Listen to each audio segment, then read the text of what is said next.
The Velux 5 Oceans Round the World Yacht Race set sail once again today from the historic city of Charleston in South Carolina. Having already completed 4 grueling ocean sprints since leaving La Rochelle in France in mid-October last year, the fleet of Eco 60 yachts and their tenacious skippers are ready to do battle once more in this 5th and final leg. It will be a journey that will take the 4 elite solo sailors on a demanding 3,600 nautical mile traverse of the North Atlantic, from the east coast of the USA back to La Rochelle. The competitors in the 2010-2011 edition of the race have already faced the searing heat of the windless doldrums, summited the mountainous seas of the Southern Ocean, and rounded the infamous Cape Horn. But all remain respectful of what the Atlantic might have in store for them. The Atlantic's always got the opportunity to surprise us. At the moment out there we've got some strong northerlies, which is something I'd be looking for. This boat and myself work best in heavier breeze, so I'm looking for that. But I know as we leave Charleston it's going to be very, very light airs, and we're going to be looking to just come north on the Gulf Stream and then find the perfect stepping off point to go into the Atlantic.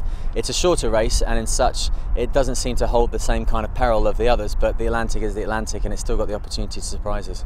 It's gonna be definitely really fast, because it's gonna be quite windy, because we have to go on the 48 degrees on the north. So probably this is gonna be better for me than last one, because gonna be definitely the weather system looks like on the 7 Oceans. So gonna be everything with the downwind, reaching and jibing, something like that. So this is a good opportunity, making some good tactician for the rest guys. Of course, you got to watch the low pressure systems coming off of the Maritimes and Canada, and you want to play those as well. You want to be on the right side, so you're going downwind.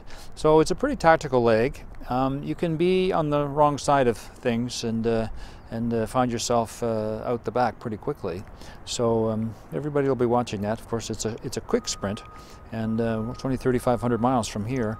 And my routing software is telling me as quick as 12 days. So we could be in France very quickly. It will go from probably very hot to moderately warm to somewhat cold, and it's a real leg. I mean, this is a sprint. It's a short one, so we got to stay focused for 2 weeks, and that's it. And it'll happen fast, and it could happen fast and furious. The annual Charleston Harbour Fest was a particularly fitting setting for race start day, with hundreds of sailing enthusiasts on hand to wish the Velux 5 Oceans skippers good luck and a safe passage to France. Currently lying in 4th overall, British skipper Chris Stanmore Major goes into the final leg of the race with a lot to prove. Well, listen, let's give him a big round of applause as Chris sets sail for home. Competing in his first ever solo round the world yacht race, the Englishman has grown in ability and confidence over the last 8 months of hard ocean racing. If all goes to plan, there's a reasonable chance of the 33-year-old finishing on the podium. Whatever happens on this race now, the ultimate destination is the finale of the race. So if you come limping into port with everything broken, you've done your very, very best. So we're going to go all out. We've got everything absolutely set up. The boat's in great condition at the moment, and we've had an upward sweep in our scoring as we've gone through this race now. And I want to just push that up, and let's see. We're happy in second. Brad is not unbeatable, which we always say, although he always pulls it out the can and makes it happen. But I think that second and first place are available, and absolutely going to do everything we can to get into it. Also competing in his first solo ocean race, Polish skipper Zbigniew Gutkowski has had a drama-filled time since casting off his lines in La Rochelle last year. A badly lacerated head, a broken rib, keel problems and a destroyed bowsprit are just a few of the many issues the man from Gdansk has endured on this epic adventure so far. Gutkowski is currently tied with Canadian Derek Hatfield for 2nd place overall. Both have 43 points in the standings.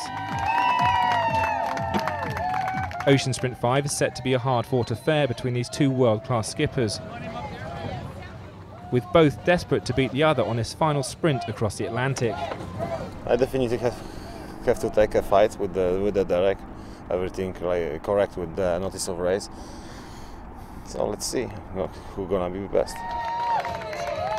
Theoretically, everything is open right now, because when Brad not passing the finish line, lost the big number of points. So probably Darek and me got the opportunity to pass the Brad, so take the first position. Everything is possible. But if Brad going like a cruising stuff, not taking a risk, keep it the pole position, no problem. I think it'll be a good race between Gutek and I, and it's going to happen real quick, which is nice because I think we're all anxious now to get to France and get the race over with and get the over results. But it'll be fun right out of the blocks here at the starting line. I think it's going to be a good battle all the way across.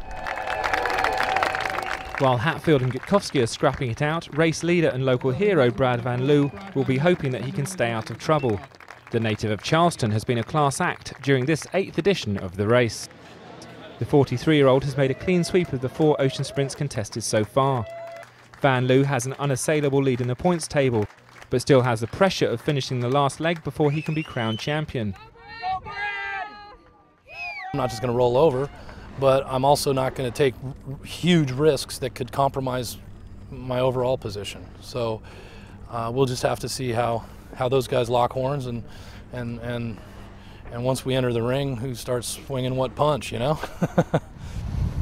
So with all of the skippers safely aboard their Eco 60 yachts, the race got underway at 3 p.m. local time, just off the South Carolina coastline. A flotilla of well-wishers were out on the water to see battle commence between these top skippers. It was Derek Hatfield who crossed the start line first, closely followed by Brad Van Loo, Zbigniew Gutkowski and Chris Stanmore Major. But not long after that, Stanmore Major put in a burst of speed aboard his boat Spartan to reach the first marker buoy at the head of the field, winning himself €1,000 in the process.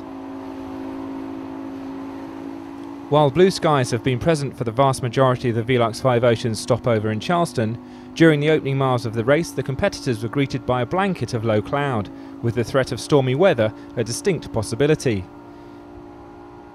With over 26,000 miles already completed, the 4 Eco 60 yachts being put through their paces have started to feel the stress and strain of the tough ocean racing they have undertaken so far.